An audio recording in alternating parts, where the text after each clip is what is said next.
మరి కార్యక్రమంలో డిసిసి అధ్యక్షుల ఎన్నిక ప్రక్రియ ఏ విధంగా ఉండాలి, ఈ విధంగా నిర్వహించాలని చెప్పి ఏఐసిసి నుంచి మనకు ప్రతినిధిగా వచ్చినటువంటి కె మహేందర్ గారు, స్థానిక శాసనసభ్యురాలు సోదరిమణి రాఘవయ్య గారు, డాక్టర్ దయానంద్ గారు, మరి తుమ్మల యుగంధర్ గారు, మరి వేదిక మీద ఉన్న మండల కాంగ్రెస్ అధ్యక్షులు, బ్లాక్ కాంగ్రెస్ అధ్యక్షులు, సీనియర్ కాంగ్రెస్ నాయకులు, వేదిక ముందున్న మీ అందరికీ కూడా నా యొక్క నమస్కారాలు తెలియజేసుకుంటూ,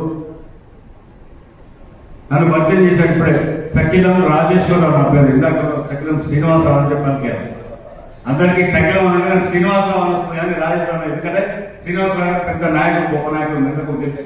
ఆయన మనవాడిని నేను సకిలం రాజేశ్వరరావుకి తెలంగాణ ప్రదేశ్ కాంగ్రెస్ కమిటీ ప్రధాన కార్యదర్శిగా పనిచేస్తా ఉన్నాను. ప్రస్తుతం సత్తుపల్లి నియోజకవర్గానికి మహేందర్ గారు జరిగింది.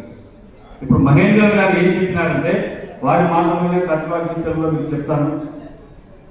ఇంతకు మునుపు జిల్లా కాంగ్రెస్ అధ్యక్ష పదవి ఎన్నిక అనేది ఎప్పుడైనా సరే ఇగో పలానా వ్యక్తి జిల్లా కాంగ్రెస్ అధ్యక్షుడు అని చెప్పి ప్రకటించి మన దగ్గరికి పంపింది. మనం ఆ జిల్లా కాంగ్రెస్ అధ్యక్షుడు స్వీకరించేది కార్యక్రమాలు నిర్వహించేవారు. ఇప్పటిదాకా జరిగిన ఎన్నిక జిల్లా కాంగ్రెస్ అధ్యక్షుడు తెలంగాణ ఎక్కడైనా ఆశించలేదు.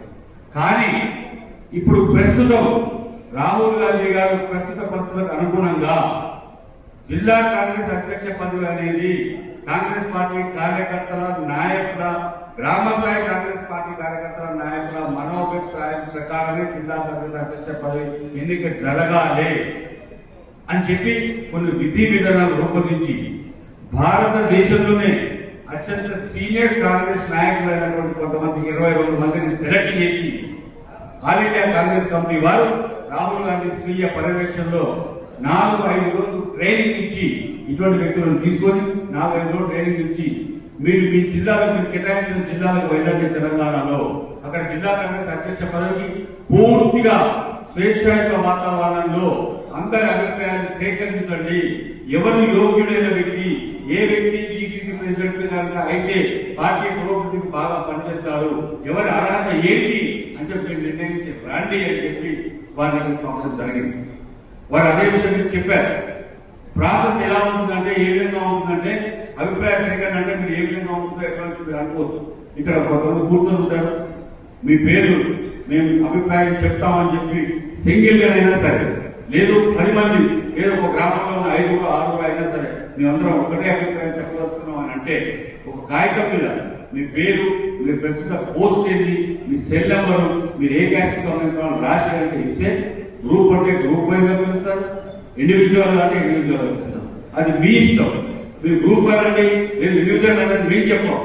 ఎందుకంటే స్వేచ్ఛాయుత వాతావరణంలో డెమోక్రటిక్ ప్రజాస్వామ్యబద్ధంగా పారదర్శకంగా ఎన్నికలు జరగాలనే కోరికతోని రాహుల్ గాంధీ గారికి మనం పంపించింది. కాబట్టి అది పూర్తిగా నెరవేరాలంటే మీరు ఖచ్చితంగా ఈ కార్యక్రమాన్ని మనస్ఫూర్తిగా, మీకు ఎవరి ప్రెషర్ లేకుండా, ఎటువంటి ఒత్తిడి లేకుండా ఎవరైతే బాగుంటుందో నిష్పక్షపాతంగా, నిస్సంకోచంగా, నిర్భయంగా వచ్చి వారికి చెప్పండి. నోట్ చేసుకోవడం జరుగుతుంది.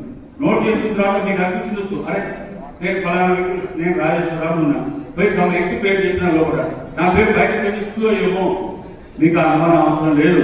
మీ పేరు ఎవరికి తెలియదు, జిల్లా కాంగ్రెస్ అధ్యక్షులు కాదు, శాసనసభ్యులు కాదు, పిసిసి ప్రెసిడెంట్ కాదు, ముఖ్యమంత్రి గారు కూడా తెలిసే అవకాశం లేదు. డైరెక్ట్ గా ఏఐసిసి పెద్దలకు ఈ పేర్లను తీసుకుపోయి సబ్మిట్ చేయడం జరుగుతుంది. ఎటువంటి అనుమానం లేదు. మీరు ఎవరు యోగ్యులో నిర్ణయించుకొని వారి పేరు చెప్పడమే మీ వంతు. చాలా సీక్రెట్ గా మెయింటైన్ చేయడం జరుగుతుంది. అందుకనే ఒక రూమ్ లో అభిప్రాయం చెప్పడం జరుగుతుంది. దయచేసి గమనించండి. ఇంకొకటి మీరు సూచన చేసే ముందర నేను ఒక చిన్న సూచన చేయాలనుకుంటున్నాను. జిల్లా కాంగ్రెస్ అధ్యక్ష పదం అంటే ఆసామాషి విషయం కాదు. మనం అనుకుంటుంది పంపడానికి జిల్లా అధ్యక్షుడు, డిసిసి అధ్యక్షుడు పంపుతాం.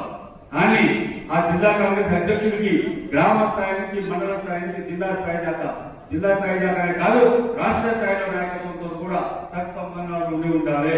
అటువంటి యోగ్యుడైన వ్యక్తి ఉండాలి, మంచిగా మాట్లాడగలగాలి, భాషలన్నీ తెలిసి ఉండాలి, కార్యకర్తలను మెయింటైన్ చేయగలగాలి, నాయకులతో సత్సంబంధాలు ఉండాలి. ఇన్ని రకాలు కలగలుగుతున్న వ్యక్తి కనుక మీరు సూచిస్తున్నట్లయితే ఒక యోగ్యమైన వ్యక్తి జిల్లా కాంగ్రెస్ అధ్యక్షుడుగా తయారవుతారు, జిల్లా కాంగ్రెస్ అధ్యక్షుడు నియమింపబడతారు. అది దయచేసి మీరు ఆలోచన చేసుకోండి. ఎవరో గ్రామ స్థాయి అధ్యక్షుడిని మీ నలుగురు కలిసి మీ పేరు చెప్తారు అని చెప్పి అలా తీసుకోకండి, ఆశామాషంగా తీసుకోకండి. కరెక్ట్ గా యోగ్యమైన వ్యక్తి ఇంకా బాగుంటుంది, పార్టీకి కృషి చేస్తాడు. దీనివల్ల మనందరం కూడా రాబోయే ఎన్నికల్లో స్థానిక సంస్థల ఎన్నికల్లో ఎక్కడ నిలబడినా మీరు గెలవగలుగుతామని చెప్పి నమ్మకం వ్యక్తి పేరే మీరు చెప్పండి దయచేసి.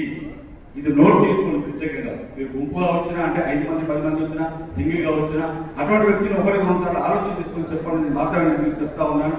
సరే ఈ విధంగానే చేయండి చెప్పడం కాదు, మీకు సూచన చేస్తా ఉన్నాను. ఎవరి పేరు పెట్టి వాళ్ళ పేరు చెప్పింది అనుకోండి 100 మంది 200 మంది తయారయ్యారు, దాంట్లో ఫిల్టర్ కష్టమైంది. అందుకని దయచేసి కూర్చొని ఆలోచన చేసి మీకు ఎవరు మంచిగా చెప్తే వాళ్ళ పేరు చెప్పండి. ఇప్పుడు ఎన్నిక ప్రక్రియ స్టార్ట్ కాబోతా ఉంది. నేను పిలుస్తాం, కొన్ని పేరు నోట్ చేసినాడు మీకు రాకముందే ఆ లెక్క ప్రకారం మేము పిలుస్తాం. హైరాణ పడకండి, మా పేరు రాలేదు ఇందాక లిస్టులో ఇచ్చినామనంటే ప్రతి ఒక్క పేరు గుంపుగా అయిపోయింది, లేదు సమూహంగా అయిపోయింది, సింగిల్ గా అయితే దాంట్లో చేసిన కూడా మేము పిలుస్తాం. ఒకరొకరుగా వచ్చి అభిప్రాయం చెప్పి వెళ్ళిపోవచ్చు. ఇప్పుడు మనం ప్రక్రియ స్టార్ట్ చేసుకుందాం. ఇక ఉపన్యాసాలు స్పీచ్ అనేది ఉండదు, అందరం కూడా కిందకు వస్తాం. ఓన్లీ మహేంద్ర గారు ఆ రూమ్ లో ఉంటారు. మేము ఇక్కడ నుండి ఆ స్లిప్పుల ప్రకారం ఒక్కొక్కరు పిలిచి అభిప్రాయ సేకరణ స్టార్ట్ చేస్తాం. ఓకే, థ్యాంక్ యూ, అందరికీ నమస్కారం.